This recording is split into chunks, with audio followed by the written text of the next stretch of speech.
बियर्डर्स, welcome back to my story time video.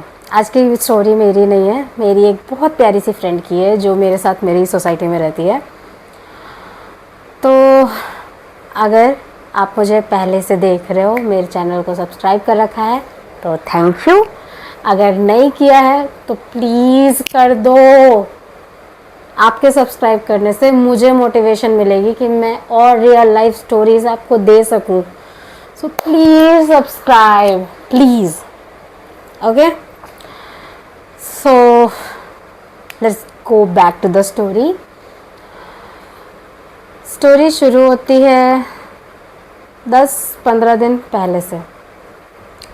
मैं अभी नई नई शिफ्ट हुई हूँ एक सोसाइटी में, तो ऑब्वियसली नई जगह, नो फ्रेंड्स। शाम में ऑफिस से आने के बाद मैं सोसाइटी के पार्क में टहलने चली गई।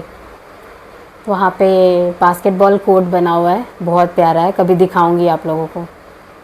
सॉरी, मुद्दे से भटकने के लिए। तो सोसाइटी के पार्क में बास्केटबॉल कोर्ट है और बास्केटबॉल कोर्ट में एक बड़ी प्यारी सी लड़की बास्केटबॉल खेल रही थी। एक होता है ना, किसी किसी का ऑरा इतना अच्छा होता है कि आप ऑटोमेटिकली उसकी तरफ अट्रैक्ट हो जाते हो। तो वही हुआ मेरे साथ भी। उस बच्ची का ऑरा बहुत अच्छा था और मुझे ना वो उसका चार्म इतना प्यारा लगा। मैं उसको एक टुक देख रही थी। मैं टहलने गई थी, पर टहलना छोड़ के बैठ के मैं उसके बास्केटबॉल गेम को देख रही थी। Sorry, she was playing really well. ठीक है, 1 घंटे के बाद उसका गेम ख़त्म हो गया एंड वो चली गई। मैंने थोड़ा वॉक किया, फिर मैं भी वापस आ गई। रात हुई, अगला दिन हुआ, ऑफिस हुआ। फिर शाम को मैं जब टहलने जा रही थी ना, तो मेरे दिमाग में एक ख़्याल था कि आज वो बच्ची दिखेगी नहीं दिखेगी। तभी मेरी नज़र उस पर पड़ी। वो अपने टावर से निकल के बास्केटबॉल कोर्ट की तरफ जा रही थी, हाथ में basketball, funky look, was looking very attractive. मैं भी उसके पीछे चल पड़ी। She started playing. मैं वहीं बैठकर उसे देख रही थी and this time I think she noticed me. तो जब उसका गेम ख़त्म हो गया अराउंड हाफ एन आवर के बाद, तो she came to me and बहुत अच्छे से मुझसे पूछा, दीदी मैं आपके बगल में बैठ जाऊँ? मैंने भी बड़े एक्साइटमेंट से बोला हाँ हाँ, और मैंने उसको जगह दे दी। फिर हमारी इंट्रोडक्शन के साथ फॉर्मल कॉन्वर्सेशन शुरू हुई। काफ़ी टाइम बात किया हमने। उसके बाद फिर वो अपने घर चली गई, मैं अपने फ्लैट पे आ गई। कम टाइम स्पैन में ना हमने बहुत अच्छी बॉन्ड शेयर करनी शुरू कर दी।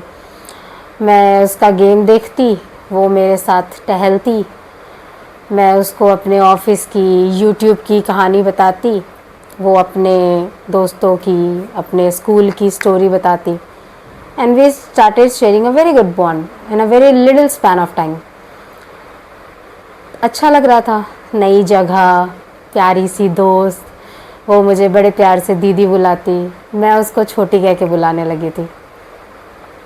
अभी कल की बात है, what I heard from her was very shocking and मुझे लगा कि इस बात पे तो एक स्टोरी बननी चाहिए, सो दैट कि अगर आप में से कोई पेरेंट हैं या पेरेंट बनने वाले हैं तो आपको वो चीज़ पता चले।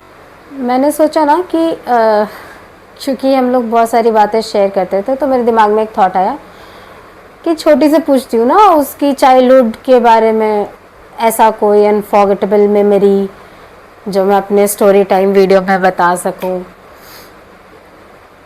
तो मेरे दिमाग में ये चल रहा था और मैंने उससे बोला, जैसे मैंने उससे ये आइडिया शेयर किया, she said nothing, she just went मम एंड उसके चेहरे पे एक गहरी सी खामोशी थी। तो मुझे लगा शायद मैंने कुछ गलत बोल दिया, तो आई सेड कि अगर तुम्हें आइडिया पसंद नहीं आया तो I am sorry. She said know the, पर आप प्रॉमिस करो कि जो स्टोरी मैं आपको बताऊंगी आप उसमें मेरा नाम नहीं लोगे। आई सेड ओके, ऐसी क्या स्टोरी है भाई। मैंने जो स्टोरी बताने वाली थी मैंने वो एक्सपेक्ट ही नहीं किया था कि ऐसी भी कोई स्टोरी हो सकती है, पर that story was really shocking. I am still having goose bumps. Story was like कि शी स्टार्टेड सेइंग मेरा बचपन बहुत लैविश बीता है। बाय द एज ऑफ 6 मैं मेरे ग्रैंड पेरेंट्स के साथ रही, and when they died I mostly spend my time with my mates और बेबी सिटर जो भी होते थे, क्योंकि पेरेंट्स के पास ज़्यादा समय नहीं होता था। ज़्यादातर वो अपने जॉब्स में, अपने काम में बिज़ी होते थे, तो वो इनफ टाइम मुझे दे नहीं पाते थे। But I had never complain against about it. चीज़ें चल रही थी। कुछ टाइम के बाद मेड आ गई साथ में रहने के लिए, और पेरेंट्स मुझे उस मेड के भरोसे छोड़ के जॉब पे जाते थे। मैं स्कूल जाती थी, स्कूल से आई, उसके बाद पूरा वक्त मेरा मेड के साथ ही बीतता था। पता नहीं चलता था कब पेरेंट्स आते थे, कब जाते थे। कुछ टाइम के बाद मेट्स ने ना मेरे छोटे होने का फ़ायदा उठाना शुरू किया। वो हर रोज़ एक नए मर्द को अपने फ्लैट पर बुलाती और पेरेंट्स के कमरे में घंटों दरवाज़ा बंद करके वो लोग अंदर ही रहते।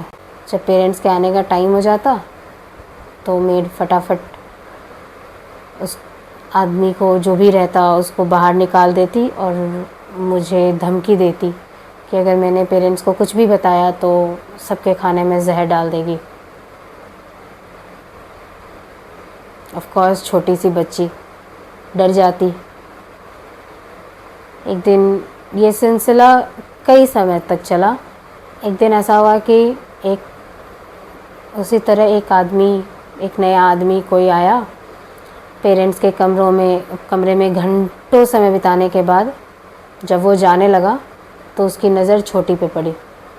छोटी अपने कमरे में थी, शायद खेल रही थी, और वो चुपके से दबे कदमों से छोटी के कमरे में घुस गया और दरवाज़ा अंदर से लॉक करके उसका मुंह यूं दबा दिया ताकि उसकी चीख बाहर ना जा सके। एक छोटी सी बच्ची। He started touching her private parts and तुरंत ही दरवाजे पर डोर पर एक नॉक हुआ। वो घबराहट से खड़ा हुआ और दरवाजे की तरफ भागा। जैसे दरवाज़ा खोला, सामने मेड खड़ी थी। मेड भी सहम गई। मेड बोलती है कि तुमने कुछ किया तो नहीं, तुमने कुछ किया तो नहीं। उसने ना में मुंडी हिलाते हुए दरवाजे के मेन गेट की तरफ भाग गया। वो वापस आई और छोटी को फिर से धमकाया। बेचारी की सिसकियाँ खामोश हो गई।